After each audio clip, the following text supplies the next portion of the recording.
Hello Leo, thank you for joining me for your weekly forecast for week commencing the 29th of October and of course Halloween.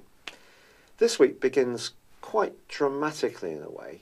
I still feel that the energy of last week's very potent lunation, which saw the moon alongside the restless energies of Uranus, is going to be influencing your mood most of all. If you have a role which is exciting and fulfilling, particularly as far as your work is concerned, or how you interact with people in your local community, the respect that you garner from others, if you feel that you are getting the kind of acclaim that you really deserve, then I just feel that you may be finding new, innovative ways to add an extra impetus to what you're doing. If, however, you're in a role which sees you basically putting the needs of others before yourself, or that's rather mundane, boring and dull, this could reach quite a fever pitch this week, particularly as Venus, the planet of love and affection, which has been retracing her steps since the 5th of October, is also in opposition to Uranus and forging a T-square between them with the North Node in your sign, which is very much pushing you and has been since last May to be much more of a free spirit, much more individualistic. The great news is that Mercury, the planet of self-expression, does move from a more reserved, inward-looking area into a much more outgoing and extroverted one. So although there still is the presence of the Sun and also Jupiter in the sign of Scorpio, and Venus reverses back into Libra midweek and Mercury moves into Sagittarius, you have an opportunity to try to balance whatever it is that is evolving in your home environment or your emotional situation with something that gives you a sense of organisation, self-discipline, but also that stimulation, which I think is so crucial. So whether it's your love life, the family organisation, who does the domestic chores, there needs to be a realignment if you're not feeling really fed and nurtured when it comes to your creativity, your individuality, and your ability to really find stimulation in your daily role. I do feel that's a crucial theme for this week.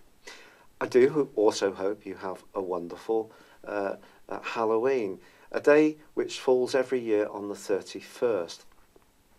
This is known as the quarter point in astrology because it's halfway between the solstice and also the equinoxes. But actually, it should really be on November the 7th. But when it was first aligned, the Julian calendar was still in action, and now, of course, we use the Gregorian calendar. So as this week draws to a close, you can have some fun, but I do feel you need to feel alive and stimulated, but also, crucially, nurtured at the same time.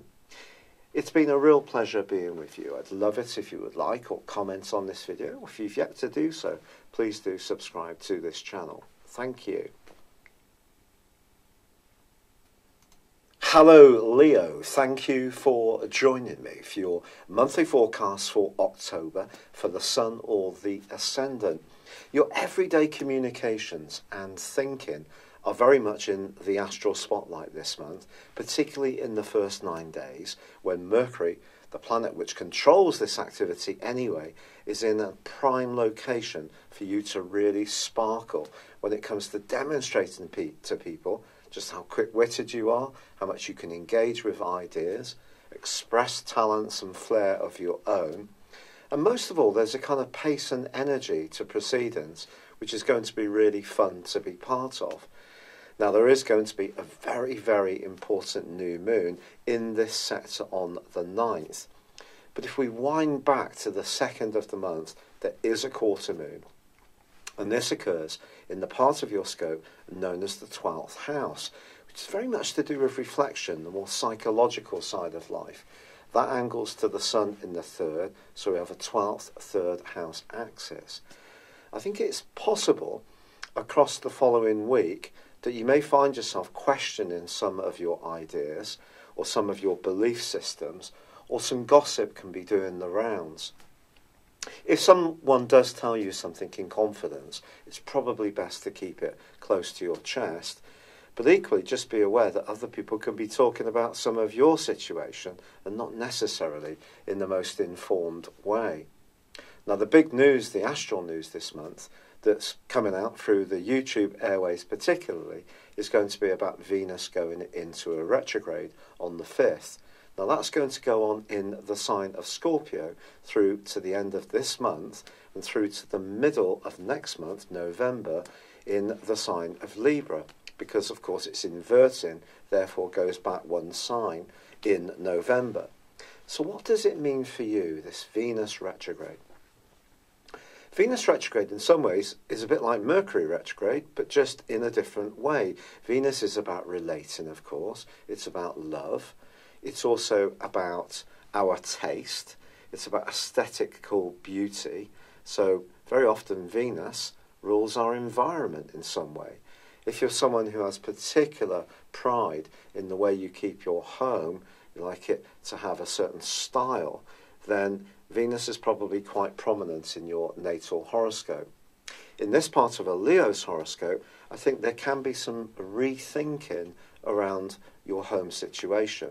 Now, Venus, of course, always also has an impact on money. So it's possible that you could be thinking about home-based business, something to do with crafts, using your hands. And because it's in your 4th solar house, I think it may be that there could be some thinking around your family situation too. And also the 3rd house energy that's buzzing around can be about brothers and sisters, so siblings.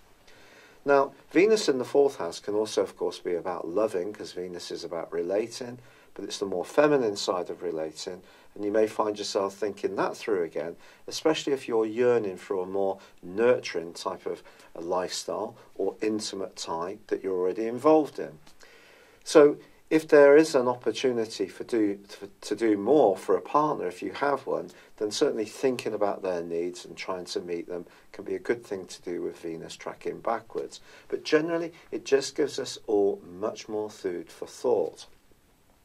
But that new moon, which occurs on the 9th, ordinarily would be a wonderful opportunity to sparkle ever more effervescently.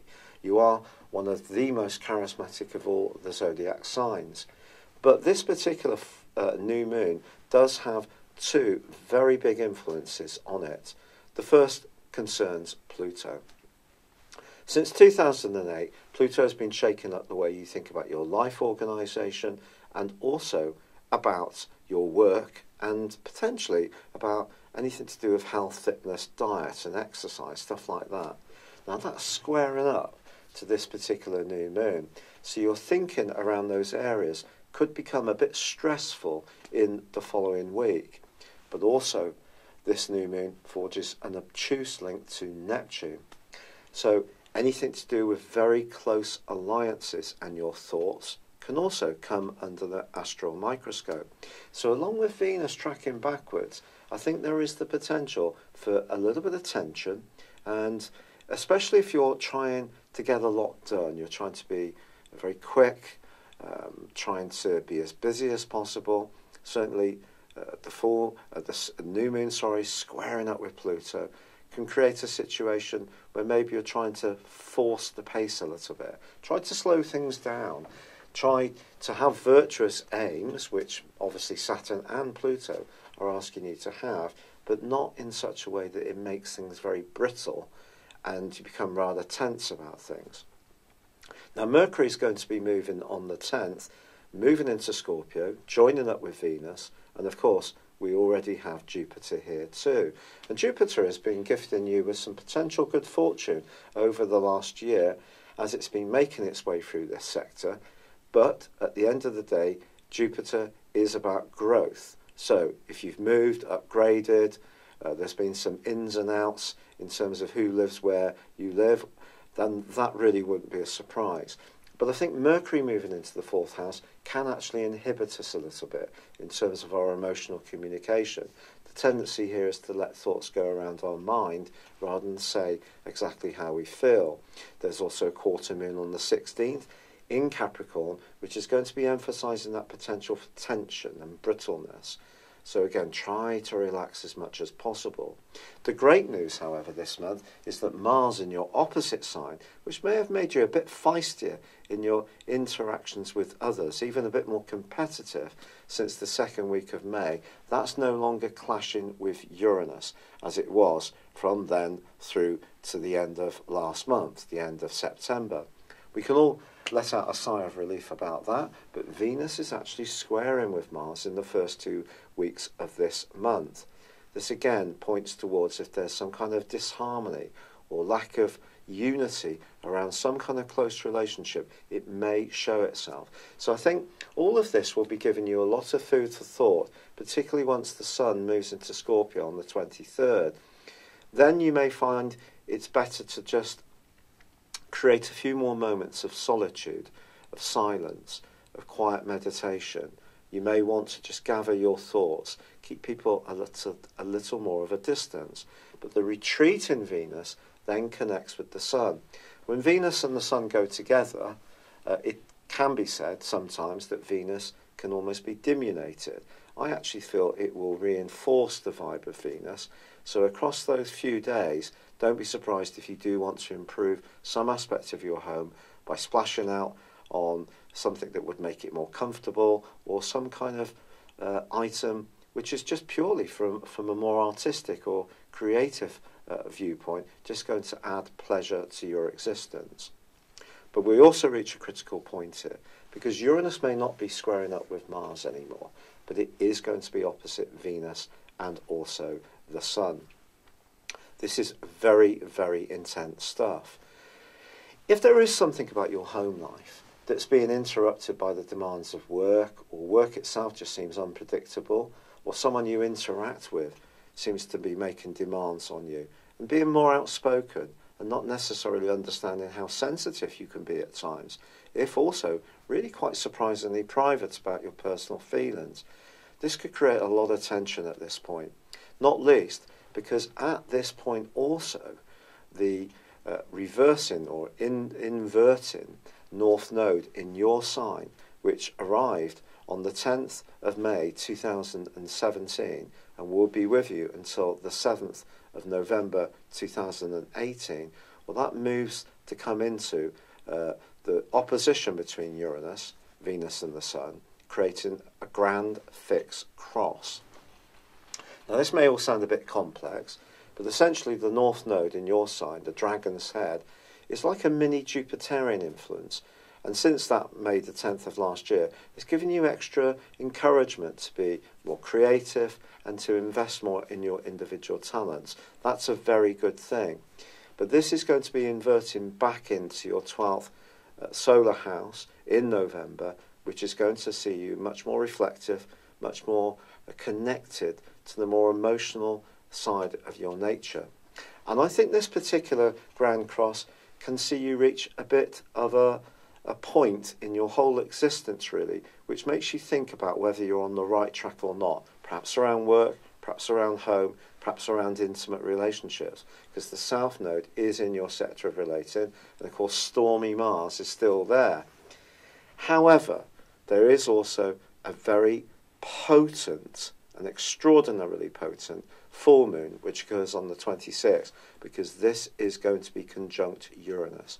And if there is any situation, be it professionally, privately, in a relationship, where you feel your power is really being limited, your voice is not being heard, or perhaps you've been too much of a role player, following along with what you think other people expect of you, to the point where your own needs are being minimized, I think this can be highly important to you over the following 2 weeks. You might find yourself being much more rebellious, and you may find it very painful to be so, but it could actually be really positive for you, because as the month comes to a close, Mercury switches into the sign of Sagittarius.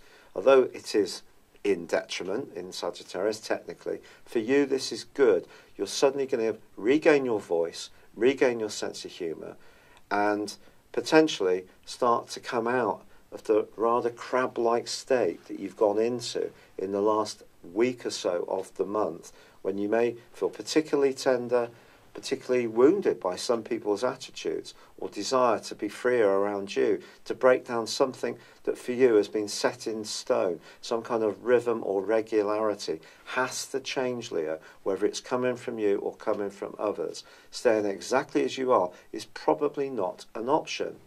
But with Mars in the sign of Aquarius, free of Venus by the half point of this month, free of Uranus, that does give you a feistiness which can be good for you. You can lay down boundaries of what you will accept. And with Mercury moving at the very end of this month, your personality power is really going to burst back into the fore. So, a complex month in some ways. Yes, Venus retrograde is at the heart of this. I think you're evolving around your needs, what you want, what you're prepared to give, and you can be one of the most generous of all the zodiac signs.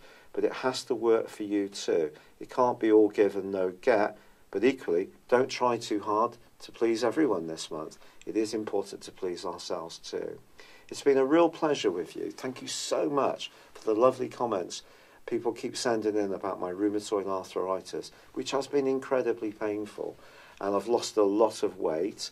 I'm on steroids at the moment to try and stabilise it, but then I have to go on to a much more powerful drug. But I am, at the moment, still embracing all the natural remedies, so many good suggestions, which I have taken seriously. And there is some sign of promise with those, and if I can avoid going on the heavy stuff, then obviously I will. But the initial medication, hydroxychloroquine, just has not worked. But thank you so much, good luck for October, and goodbye for now. Hello, thank you so much for watching my video. I'd love you to join me at my Horoscope Ace app. You can find this at www.horoscope-ace.com.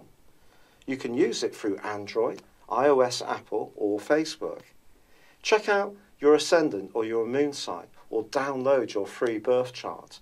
There's all your favourite videos, plus there are daily, weekly, monthly and yearly horoscopes for general, love, Chinese and Indian astrology. If your passion is tarot, there's my brilliant 3-card money or love tarot readings too. And it's all there at www.horoscope-ace.com. Thank you.